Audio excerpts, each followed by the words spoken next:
Bienvenue dans la tête des tueurs. Je suis Quentin Bernard et ensemble, nous allons plonger dans les récits les plus sombres et captivants des crimes en série qui ont marqué l'histoire. Préparez-vous à explorer les méandres de l'esprit des tueurs, à découvrir leurs motivations cachées et à comprendre les enquêtes complexes qui ont mené à leur capture. Bienvenue dans la tête des tueurs. Dans la tête de Charles Manson. Aujourd'hui, nous allons plonger dans l'univers dérangeant et complexe de Charles Manson, un nom qui évoque à lui seul la terreur, le chaos et le meurtre. Manson n'était pas seulement un criminel, il était le cerveau derrière une série de meurtres qui ont choqué le monde entier à la fin des années 60. Il y a plus de 50 ans, Charles Manson a orchestré ce qui est devenu l'une des affaires criminelles les plus notoires de l'histoire américaine. À travers ses manipulations psychologiques, il a réussi à transformer un groupe de jeunes hippies idéalistes en une bande de meurtriers dévoués, prêts à tout pour satisfaire les délires apocalyptiques de leur leader. Mais qui était vraiment Charles Manson ? Un gourou charismatique, un manipulateur de génie, ou simplement un fou avec une capacité effrayante à détecter et exploiter les faiblesses des autres ? Et quel rôle a-t-il joué dans les meurtres sanglants qui ont marqué l'été 69, plongeant Hollywood dans la terreur? Nous allons reconstituer les événements, tenter de comprendre la psychologie tordue de Manson et de ses adeptes, et nous demander comment cet homme, à première vue insignifiant, a pu orchestrer une telle horreur. Charles Miles Maddox naît le 12 novembre 1934 à Cincinnati, dans l'Ohio, d'une mère adolescente et d'un père absent. Kathleen Maddox, sa jeune mère célibataire, avait des problèmes avec la loi et la dépendance à l'alcool. En conséquence, Manson a passé une partie de son enfance dans des foyers et a souvent été livré à lui-même. Il prendra le nom de Manson après le mariage de sa mère et de son beau-père William Eugene Manson. Et dès le début, sa vie est marquée par la violence, le rejet et l'instabilité. À peine âgé de 5 ans, il est placé dans une école de redressement pour mineurs après que sa mère ait été emprisonnée.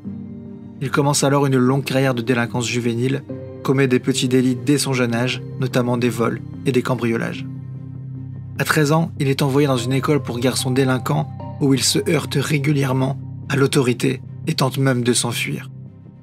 Ses infractions s'intensifient au fil des temps et il passe la majorité de son adolescence entre des centres de détention pour mineurs et des prisons pour jeunes.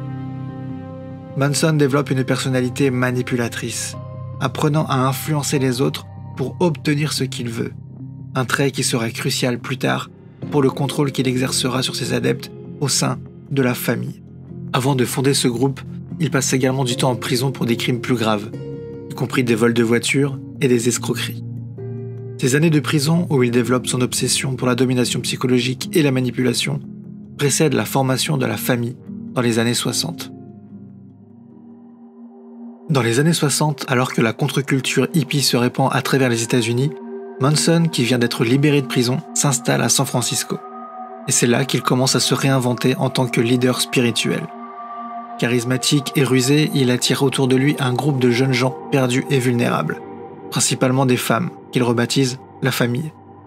Avec eux, il prêche une forme pervertie d'amour et de liberté, mêlée à une idéologie apocalyptique inspirée de la Bible, du livre des Révélations et de ses propres interprétations des chansons des Beatles, et notamment Helter Skelter. La famille Manson s'installe dans le désert californien, d'abord dans une ancienne ferme appelée Span Ranch, où Manson prend de plus en plus d'emprise sur ses adeptes. Il leur interdit tout contact avec l'extérieur, les plonge dans les orgies sexuelles et des séances de lavage de cerveau, et leur inculque une obéissance aveugle. Pour ses disciples, Charles Manson n'est pas seulement un leader, il est un prophète, un sauveur qui les guidera à travers la fin du monde qu'il prédit. Mais derrière ce charisme et cette vision apocalyptique se cache un homme profondément perturbé, qui utilise la violence psychologique et physique pour maintenir son emprise sur le groupe. Ses fantasmes de grandeur et de pouvoir sont alimentés par son obsession pour l'idée d'une guerre raciale inévitable qu'il croit pouvoir déclencher à travers un acte de violence extrême. Nous sommes à l'été 1969. Charles Manson est convaincu que Helter Skelter, sa vision apocalyptique d'une guerre raciale, est sur le point de se réaliser. Et pour accélérer, il décide de passer à l'acte. La nuit du 8 août 69, il envoie 4 membres de sa famille dans une maison située au 10050 Cielo Drive, dans les collines d'Hollywood. Leur mission, tuer tous ceux qui s'y trouvent. Cette maison est occupée par l'actrice Sharon Tate, enceinte de 8 mois, et ses amis Jay Sebring, Abigail Folgart et Wojciech Frykowski. Les membres de la famille, Susan Atkins, Charles Tex Watson, Patricia Krenwinkel et Linda Kasabian, pénètrent dans la maison et exécutent froidement les occupants. Sharon Tate, suppliant pour la vie de son bébé à naître, est poignardée à 16 reprises. Les autres victimes sont également brutalement assassinées, leur corps criblé de coups de couteau. Avant de quitter la scène, Atkins, sous les ordres de Manson, utilise le sang de Tate pour écrire « Pig », porc, sur la porte d'entrée. Mais la folie meurtrière de Manson ne s'arrête pas là. Le lendemain, il envoie les mêmes membres, rejoints cette fois par Leslie Van Houten et Steve Clem Grogan, pour commettre un autre massacre. Le couple, Leno et Rosemary LaBianca, est assassiné dans leur maison de Los Feliz, à Los Angeles. Et encore une fois, les tueurs laissent des messages écrits avec le sang des victimes, tels que « Rise » et « Death to Pigs », soulèvement et mort au porc, censés alimenter le chaos que Manson espère provoquer.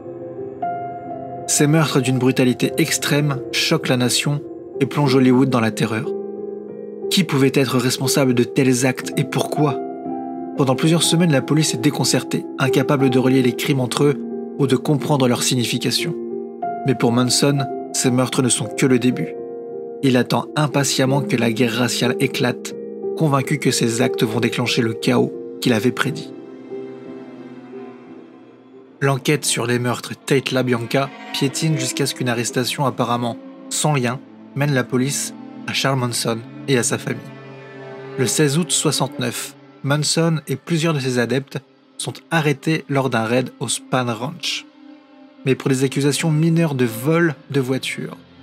Et ce n'est que quelques mois plus tard, lorsqu'une des membres de la famille, Susanna Atkins, se vante des meurtres à une codétenue, que la police commence à comprendre l'ampleur des crimes commis par Manson et ses partisans.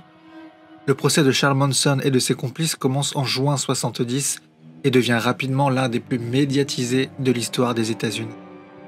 Manson, avec sa personnalité charismatique mais inquiétante, joue le rôle du manipulateur jusqu'au bout, marquant le tribunal par ses comportements étranges, ses déclarations provocantes et même par la gravure d'un X sanglant sur son front, symbole de son rejet de la société.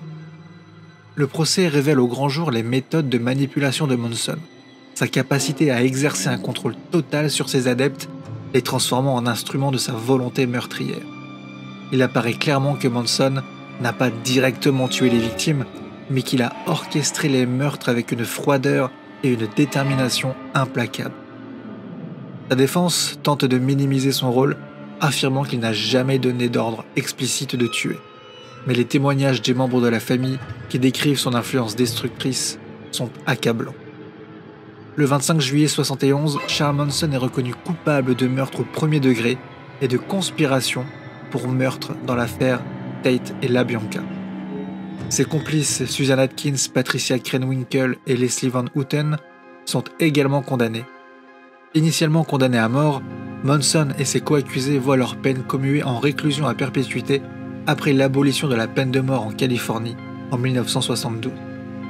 En apprenant qu'il passera le reste de sa vie en prison, Charles transformera ce X qu'il arbore sur le front en croix gammée à l'aide d'un couteau. Le procès de Manson et de sa famille a marqué la fin des idéaux de paix et d'amour qui avaient caractérisé l'époque des années 60. Il a révélé au grand jour l'obscurité qui peut se cacher sous la surface, même dans les mouvements les plus utopiques. Manson est devenu l'incarnation du mal, un symbole du pouvoir destructeur, de la manipulation et du fanatisme. Qui était vraiment Charles Manson ?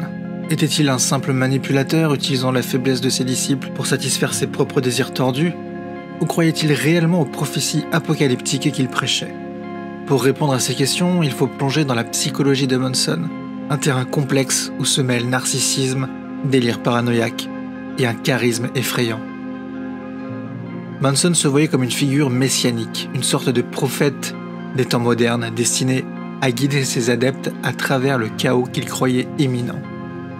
Mais ces prophéties n'étaient pas le fruit d'une révélation divine, elles étaient plutôt issues d'une interprétation délirante des textes bibliques et des chansons des Beatles.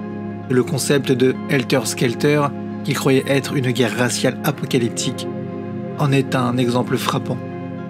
Pour Manson, les paroles de la chanson Helter Skelter étaient un message codé lui annonçant son rôle dans cette guerre imminente.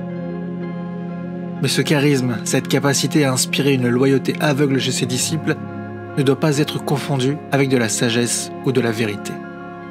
Manson était avant tout un narcissique extrême, convaincu de sa propre importance et de son droit à dominer les autres. Il n'hésitait pas à utiliser la violence psychologique, la drogue et le sexe pour contrôler ses disciples, les isolant du monde extérieur jusqu'à ce qu'ils ne voient plus le monde qu'à travers son prisme déformé. Les experts en criminologie et en psychologie ont longtemps débattu pour savoir si Manson était fou ou simplement malveillant.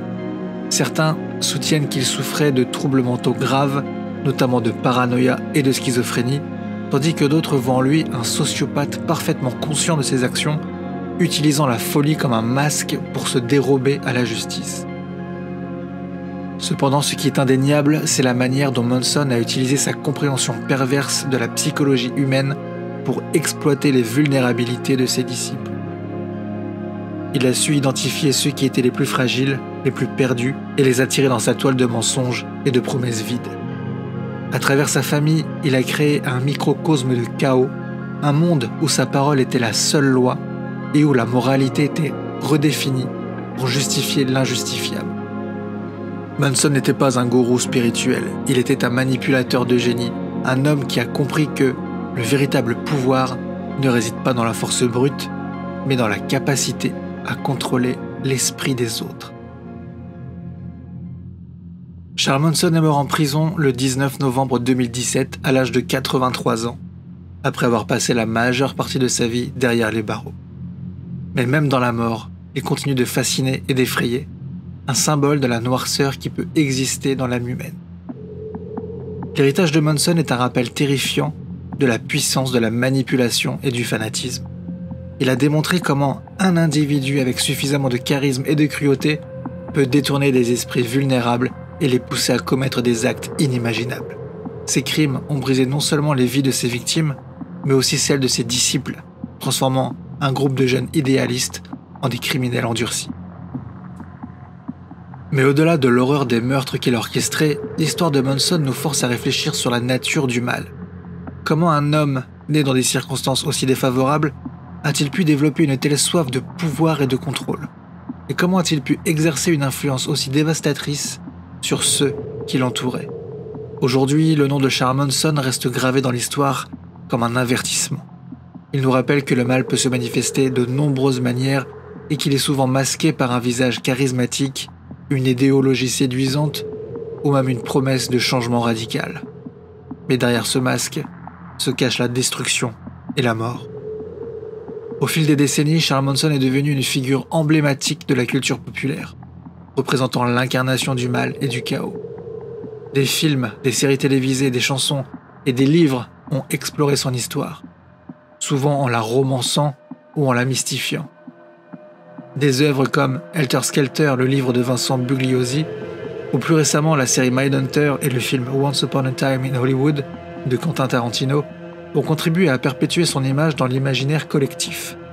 Et pourtant, cette fascination pour Manson soulève des questions sur la manière dont nous glorifions, même involontairement, ceux qui ont commis des actes indicibles. Sa représentation dans la culture populaire est à la fois une réflexion sur le pouvoir destructeur du charisme et une mise en garde contre les dangers de l'obsession pour les figures criminelles.